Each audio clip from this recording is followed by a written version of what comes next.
Саламатсыңарбы балдар? Балдар, көгілдір экранның алдында ыңғайлы отырып, бүгінгі сабаққа көңіл бөлгілі. Біздің бүгінгі сабақта өтө тұрған темабыз экосистеманың өсіп өзгөрүүлөрү, сукцессиялык өзгөрүүлөр, азыркы экологиялык маселелер. Біздің бүгінгі сабақтың жүрүшүндө биз төмөндөгүлөргө көбүрөөк токтолобуз. Экосистеманын өзгөрүү түрлөрү менен таанышабыз. Мындан сырткары сукцессиялык өзгөрүүнүн түрлөрү жана азыркы кездеги экологиялык маселелер боюнча түшүнүк алабыз. Мына ушул экосистеманын биз бүгүн ар кандай түрлөрү, алардын өзгөрүшүнүн себептери боюнча таанышат экенбиз. Анда экосистеманын өзгөрүшү бул эмненин негизинде өзгөрөт? Аны биз биринчи экосистеманын өзгөрүүлөрүн төмөндөгүдөй бөлүктөргө бөлүп алабыз. Же болбосо бул экосистеманын циклдык жана умтулган түрлөрү бар экен. Мына ушул экосистеманын циклдык өзгөрүүлөрү бир күндүк циклдык өзгөрүү, мезгилдик циклдык өзгөрүү, көп жылдык циклдык өзгөрүү болуп бөлүнөт экен. Ал эми умтулган экосистеманын өзгөрүүлөрүнө экзогенетикалык же болбосо экзогенетикалыкты биз сукцессия деп коет экенбиз. Ал эми ушул экзогенетикалык же болбосо сукцессиянын эки түрү бар экен. Бул биринчилик сукцессия жана экинчилик сукцессия деген. Мына ушул экосистеманын өзгөрүүлөрүндөгү циклдык жана умтулган өзгөрүүлөрүнүн түрлөрүнүн ар биринин өзүнө кыскача токтолуп өтөлү.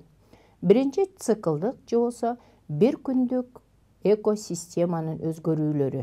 Бир күндүк экосистеманын өзгөрүүлөрүнө күн менен түндүн алмашуусу же болбосо ушул күндөгү болгон кубулуштар ошол экосистемадагы тирүү организмдердин өзгөрүүсүнө алып келет экен. Мисал үчүн буга өсүмдүктөрдөн күн менен түнгө карата алардын өзгөрүүлөрү жүрөт. Мисал үчүн тюльпанды алып карай турган болсок, же болбосо жок азынды. Бул жок азын күндүзү гүлүнүн желекчелери ачылат, ал эми кеч кирген кезде бул желекчелер жабылат. Демек бул дагы экосистемалык бир күндүк циклдагы өзгөрүүсү экен. Ушу сыяктуу эле кээ бир өсүмдүктөрдүн жалбырактары күндүзү ачылат, ал эми кеч кире баштаганда жалбырактары жабылат. Бул дагы экосистеманын циклдык бир күндүк өзгөрүүсү экен. Мындан башка дагы кээ бир жаныбарларда дагы ушул бир күндүк экосистемалык өзгөрүү жүрөт экен.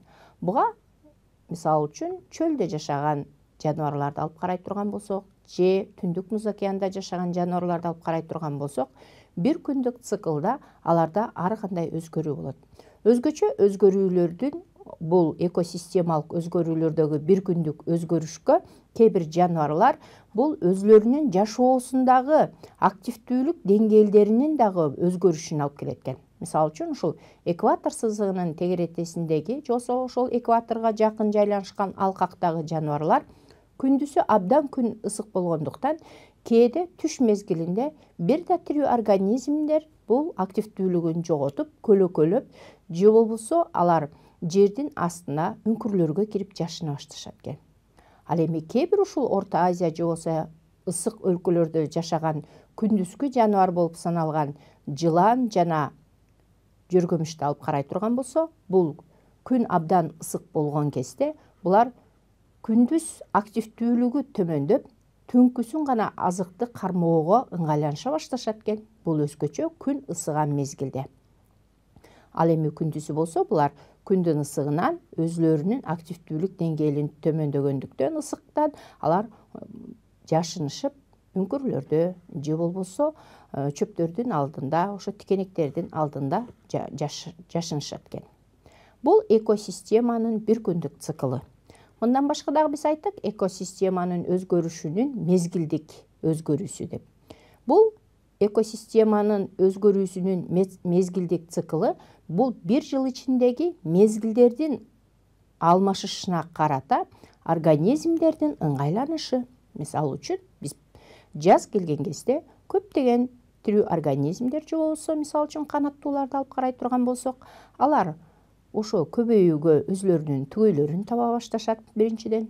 Экинчиден, ошо өзгөрүү циклы келгендиктен булар уя салышат жана жумурткасын туушат.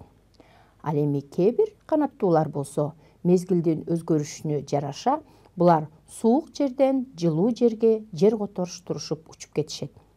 Ошондой эле кээ бир тирүү организмдер, мисалы үчүн силер көрүп тургандай, кээ бир сүт эмүүчү жаныбарлар мезгилдик цикл өзгөрүлгөндө алар кыймылсыз же болбосо булар диапаузага өтүшөт. Диапауза деген бул күн сууй баштаганда кайра күн жылыганга чейин чээндерге киришип алардын укташы бул диапауза деп аталат. Мына ушул экосистемалык өзгөрүүнүн мезгилдик циклы бир гана жаныбарларда эмес, өсүмдүктөрдө да жүрөт. Мисалы үчүн өсүмдүктөрдөгү мезгилдик циклдын өзгөрүшүнө карата бул бир жылдык жана көп жылдык өсүмдүктөрдө дагы ар кандай өзгөрүү болорун биз баардыгыбыз тең жакшы билебиз. Мисалы үчүн көп жылдык дарактар кыш келген кезде булар бүт жалбырактардын баары түшүп, бүчүрлөрү калың кабык менен капталып, алар кышкы тынчтык абалга өтө баштайт. Ал эми бир жылдык өсүмдүктөр болсо өзүлөрү бир жылдын ичинде гүлдөп, уруктарын топуракка таштап, андан кийин алар өлүп калышат. Демек, бул экосистемалык өзгөрүүнүн мезгилдик циклында бардык тирүү организмдердин кээ бирлеринин активдүүлүгү абдан жогорулайт экен, кээ бирлеринин активдүүлүгү төмөндөй баштайт экен. Андан кийинки экосистеманын экинчи бөлүгү бул экзогенетикалык же сукцессиялык өзгөргүчтүк деп карадык. Экзогенетикалык же сукцессиялык өзгөргүчтүк бул өзү ичинен жаратылыш сукцессиясы жана антропогендик сукцессия болуп бөлүнөт. Деги эле сукцессия деген түшүнүк бул эмне деген түшүнүктү берет. Сукцессия бир биоценостун экинчи бир биоценоско алмашуусу бул сукцессия деп аталат.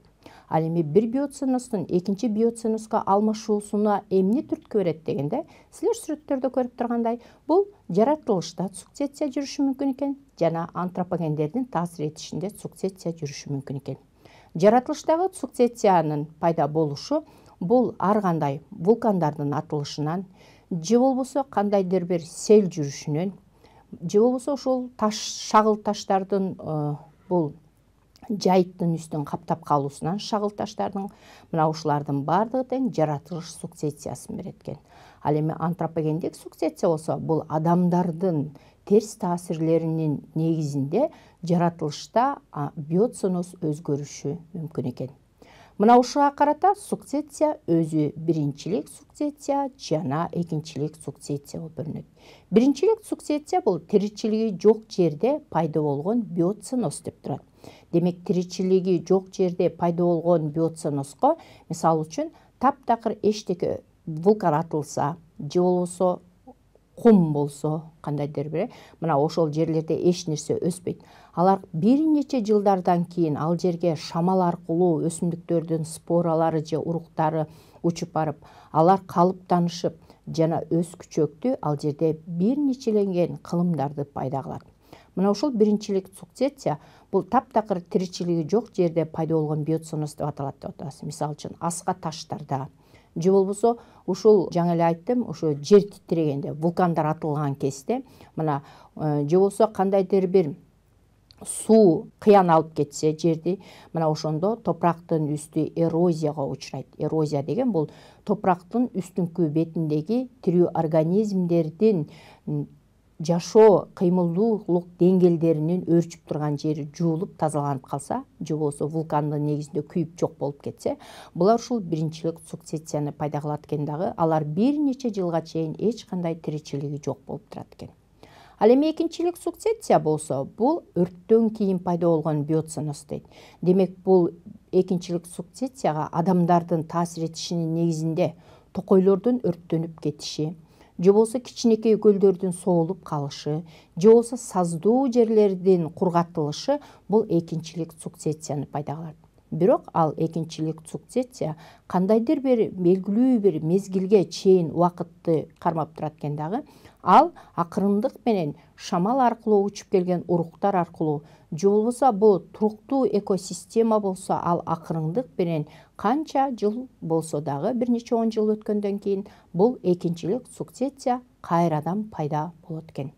Демек, биринчилик сукцессия менен экинчилик сукцессиянын айырмачылыгы эмне экен анда? Биринчилик сукцессия бул таптакыр тиричилик жок жерде жаңы биоценоз пайда болсо, бул биринчилик сукцессия деп аталса, ал эми экинчилик сукцессия болсо, бул адамдардын таасир этишинде, же болбосо биз жана бөлбөдүкпү, жаратылыштын сукцессиясы жана антропогендик сукцессия деп. Мына ошол антропогендин таасир этишинин негизинде пайда болгон сукцессия бул экинчилик сукцессияны пайда кылат экен. Мына ушуга карата мен силерге төмөндөгүдөй суроо дайындадым. Бул суроого көңүл бөлүп, окуп, жооп бергенге аракет кылып көргүлө. Биосферанын өзгөрүүсү кандай натыйжа берет? Биосфера деген бул ушул экосистеманын ичиндеги тирүү организмдердин жашап турган бөлүгү.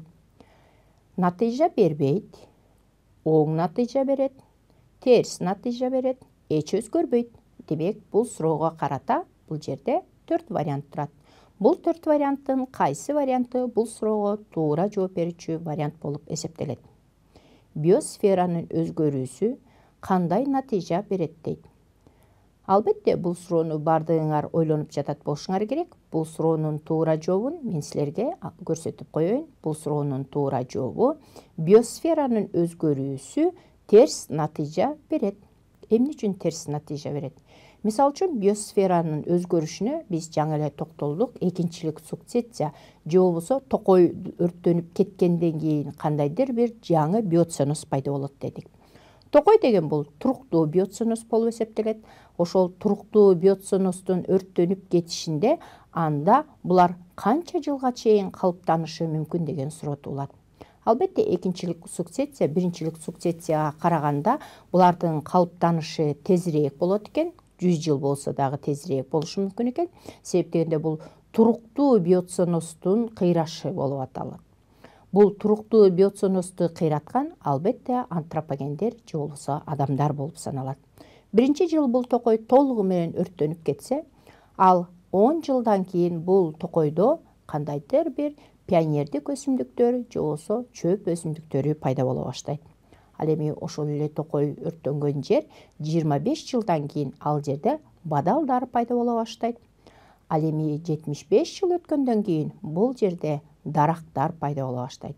100 жылда карагайлар, бийик карагайлар пайда болот. Башкача айтканда, бул экинчилик сукцессия же болбосо токойдун өрттөнүп кеткен токойдун калыптанышы бул баштапкы туруктуулуктун калыбына келиш экен. Бирок бул 1 жылда же болбосо 10 жылда эмес, силер көрүп тургандай бул бир кылымдын ичинде гана калыптанышы мүмкүн экен. Мына ошол экосистемасынын бузулушунун себептери кандай терс көрүнүштөрдү алып келет? Албетте, бул экосистеманын бузулушунда ар кандай уулуу заттардын бөлүнүп чыгышы бул адамдын таасир этишинен пайда болот. Мисалы үчүн силер көрүп тургандай бул фреон газы техникалык өнөр жайларда кеңири колдонулгандыктан озон катмарын жукарууда дейт. Демек, ал эми фреон газы бул силер химия сабагынан өтүп токтолгонсуңар, бул фтордуу углеводороддон турган газ болуп саналат. Бул фреон газыны да фтордон башка дагы хлор, бромдуу углеводороддор бар. Бул фреон газы техникалык өнөр жайларда, мисалы үчүн, колдонулат экен дагы, ал түтүн аркылуу атмосфералык абага, атмосфералык абадан озон катмарын ээритип жукарта баштайт экен. Фреон газын биз турмушубузда көп эле колдонобуз. Мисалы үчүн, бул фреон газы баллондордун ичинде толтурулат экен.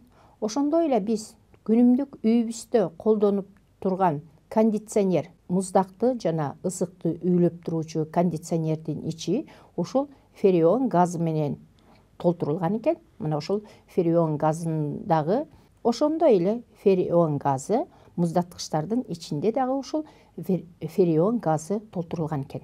Бул албетте, эгерде ушул биздин муздаткычыбыздагы фреон газы толтурулуп турган түтүк тешилип калбаса, же болбосо үйдө күндө колдонуп жаткан кондиционерибиз тешилип калбаса, бул фреон газы абага кошулбайт.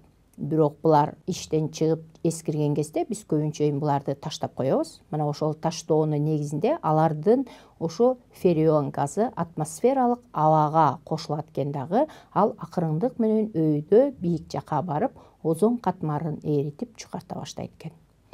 Албетте, бул биздин үйдөгү колдонгон буюмдарыбыз топурактын гана негизинде ферион газы бөлүнүп озон катмары жугарып атат деп айта албайбыз. Ферион газын бөлүп чыгарып аткан көптөгөн ишканалар бар.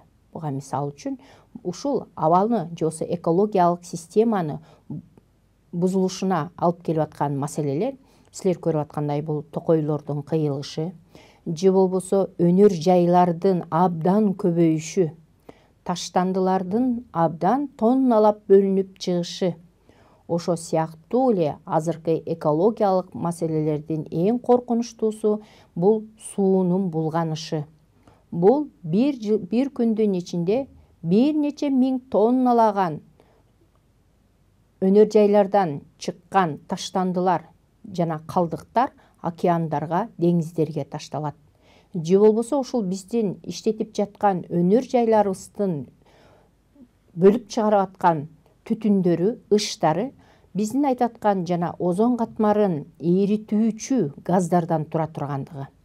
Мына ушул газдардын пайда болушу бул бир эле атмосферадык озон катмарын гана жукартпастан булар экологиялык маселелерди алып келет экен.